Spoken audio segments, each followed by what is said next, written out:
Hey, how's it going out there today, everybody? Hope everybody's having a great day. It is Monday, March 23rd. I am at the drop-off for this load I picked up in Virginia. I'm currently in Minnesota. Going to take a day off.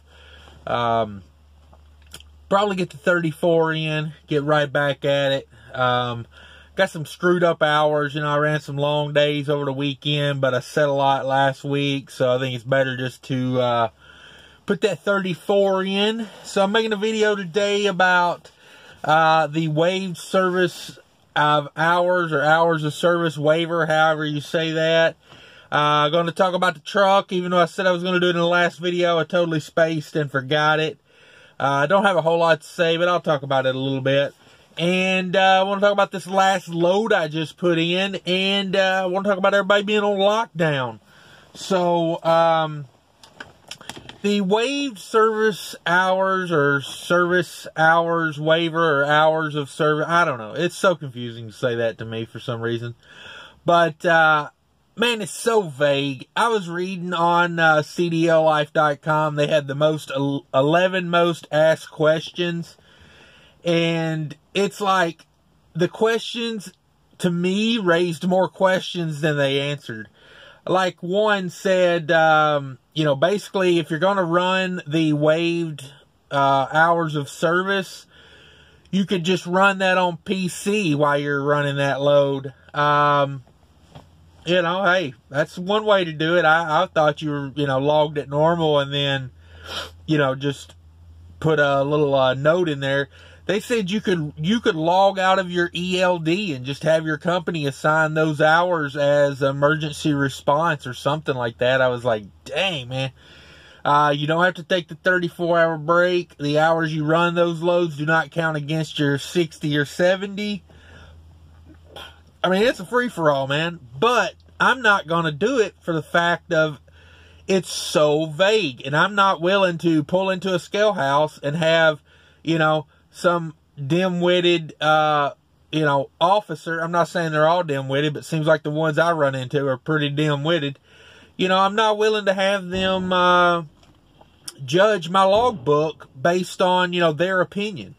Because one of the questions someone asked if I have a mixed load, and I read the first article I read about it said, if it's a mixed load, it's a no-go. You cannot do it. Now it says in this answer says, if it's a mixed load, you can, but if it's a nominal amount, this was their wording, if it's a nominal amount of emergency relief, then no. What's a nominal amount? I mean, if I'm hauling 40,000 pounds and 10,000 of it, is that nominal? I don't get it. Leave it to the DOT to put some vague wording in something for you. It's like, scholars would love to get their hands on a DOT regulation, man. They could pontificate all day on what it means. But that's my take on it, man. It is so confusing. It makes no sense to me. If they're going to let you skip out on these hours, they need to make it more direct. They said if you're hauling food or alcohol, you're good. I mean, I didn't know alcohol was deemed essential, but I guess it is. I don't know. To some people, it probably is. But yeah, that's what's going on with that. Number two, the truck. So I put about 8,000 miles on the truck so far. I haven't really been running too hard. I've been going more for the money than the miles right now. Trying to save my hours of service a little bit. So if a good load does come up, I can run it. That's kind of what I've been doing. I put myself down into Virginia late last week, and rates are just horrible in Virginia. I almost I'd rather go to Florida almost than Virginia, because at least if I'm coming out of Florida, I'm in the sun and I'm on flat ground. Whereas Virginia, I'm getting paid dog crap on those miles, and who's going to run those mountains and those, most of the way, like if you're coming back any kind of north, you're going to hit some tolls on those loads. I don't know. just makes no sense to me why Virginia is such a low-paying state for freight. I mean, I know they're you know, they're a coastal state, so you get a lot going in, not as much coming out. You know, I know how supply and demand works, but you know, Virginia's got quite a bit of industry. They've got some pretty good sized ports. I just can't figure out. Virginia is one of those, like, just gets me. It's like, especially coming out on the mountains and coming out on, you know, tolls and stuff. Like, those loads should be paying better coming out of there. So get your act together, Virginia. That's my take. But the truck, back to the truck, I got off on a rant there.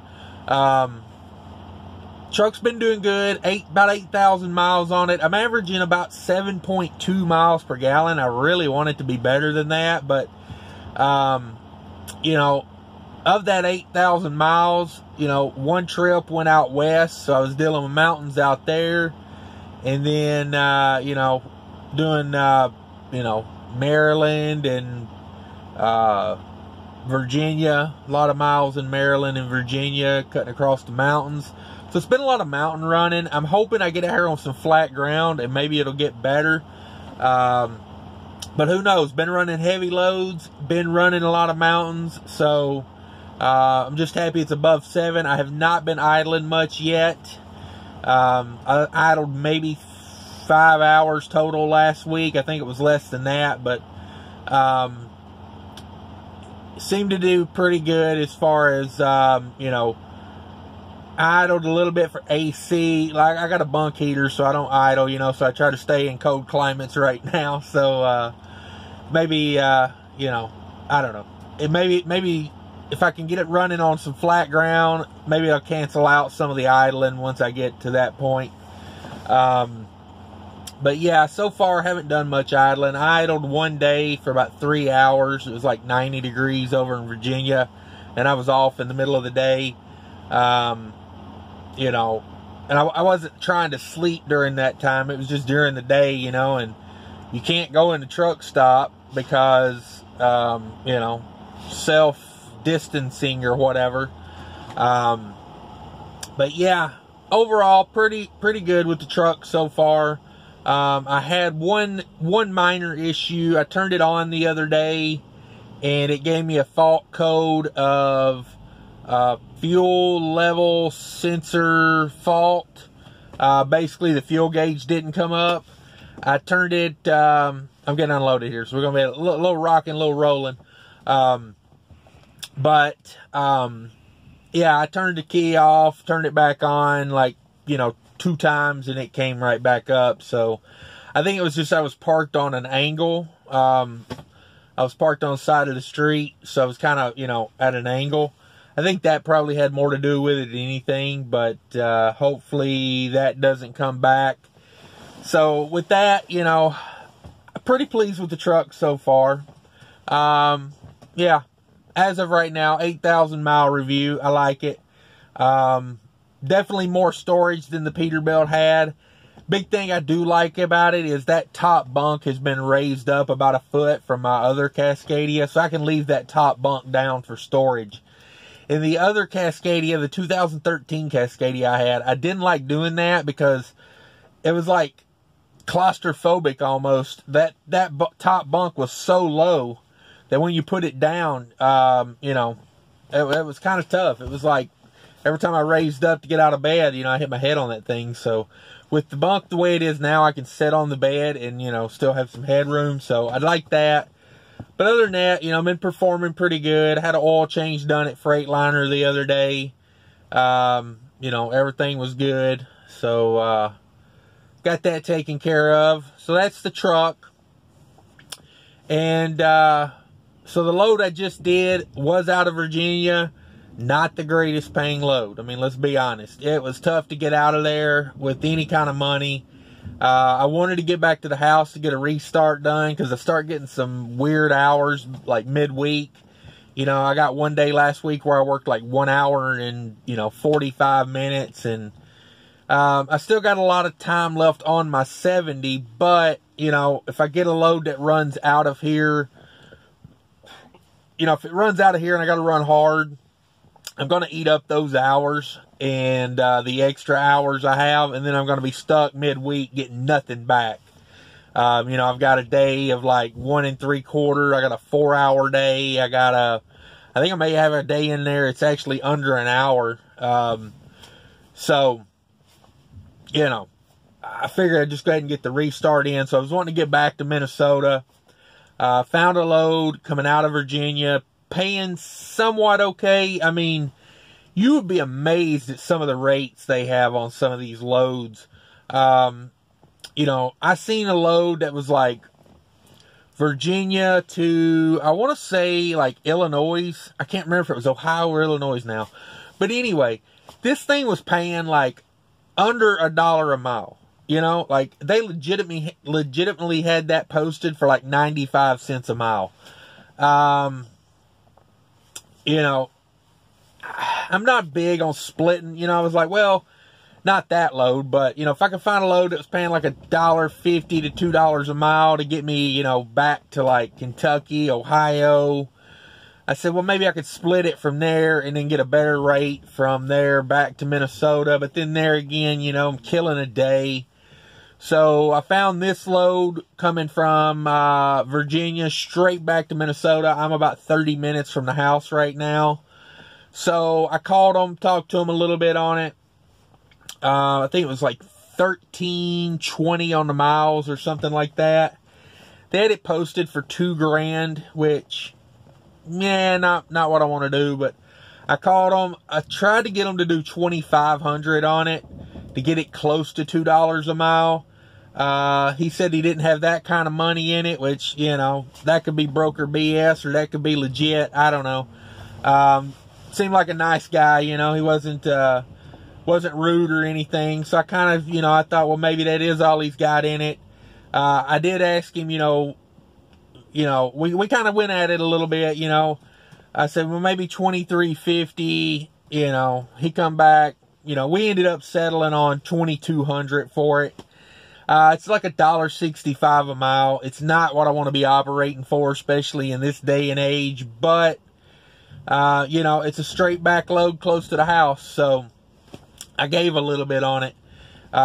So the numbers on it, that's $22 to the company, $17.60 to the truck. I spent $5.80 in fuel, and that counts reefer and everything. It was basically a do not let freeze load. It was like, it ran at, they wanted it set at 50. They were cool with start and stop. So we ran 50 start and stop. I used maybe $15 worth of reefer fuel on it. It was not that cold out except for, Saturday and Sunday night. I slept here at the receiver. They were cool with that. You know, you park on the street out beside the facility. So that's what I did. My alarm did not go off at 5:30 because I had a 6 o'clock appointment. The alarm did not go off at 5:30, or it went off and it didn't wake me up, or it wasn't on loud enough. I don't know what the deal is. I got to look into that, but whatever the deal was, about 7 o'clock I woke up and I stumbled in here, and I was fifth in line by that point. Everybody just drove right around me. Oh man, I hate when that happens, but it is what it is. Like I said, spent $5.80 on fuel. You know, like 20 of that was DEF. I'm pretty much full to the brim on DEF right now. Reefer fuel, I spent like $60 on reefer fuel, but I started out with a half a tank and I got a full tank now. So I'd say maybe I burnt $15 worth. And, let's see. Yeah. Tolls got me for $23. Had to pay 2 tolls for the West Virginia Turnpike. And then I paid that, $9, fee you got to pay to get out of Illinois into Wisconsin. I like wording it like that because it's literally like, you know, you can't leave Illinois unless you pay that. Unless you want to go a long way around. So, you know, you just pay the $9 or whatever. And for all you guys that are paying cash tolls, you know, it's time to get with the times. Get you one of those transponders, man. Like, I still see a lot of trucks pulling into the cash tolls. I mean, I get it if you want to operate that way, but, you know, you're stopping and taking off a lot more. You know, you're wasting time, basically. And you get a discount if you use the transponder. So, it's like win, win, win, you know. But they're not taking cash tolls anymore in Illinois. You got to pay through the mail or, you know, I guess that's the way you'd pay, just through the mail. They're going to hit your license plate and send you the bill. So, yeah. Good luck with that in the future. Might be time to stop and get the old transponder. But yeah, overall, this load was kind of bleh. That's how I would rate it. Probably like a C-. It ran easy, you know. It was 40,000 pounds, but it loaded in, I'm going to say it took about 25 minutes to load it, and they just started unloading. She said it takes about 30 minutes a truck, so it is a quick load, quick unload. That's beneficial. 30 miles from the house, cuts down on my deadhead, because, you know, a lot of the refrigerated things in Minnesota are kind of outside of the Twin Cities area. So to find something that's pretty close to the Twin Cities is a win in my book. And now to speak on everybody being quarantined. What are we going to do with everybody being quarantined? I'm actually thinking I may sit in the truck today. I don't know. I'm a little worried about going to the house, to be honest with you. You know, I got 4 kids there, and man, I'd hate to know I brought something from some, you know, nasty truck stop home and got them all sick. It's just tough to know what to do. I don't know. I want to see them. I want to spend time with them, of course, but it's a trying time right now. I don't know what to do. Should I go home? Should I not go home? That's what I've been thinking about all day, pretty much all day yesterday. I was just wondering about it. What should I do?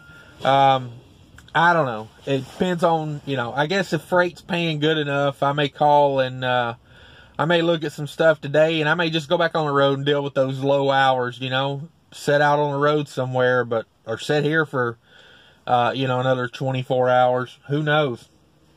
But that's where I'm at. That's what I'm doing right now, getting unloaded. Appreciate everybody tuning in. Be sure to hit the like and subscribe button for me if you could. And I always forget to say that at the beginning of the video. I guess it's more effective at the beginning, but who knows. Be sure to leave me a comment, everybody. I appreciate you watching, and take care of each other out there. Later.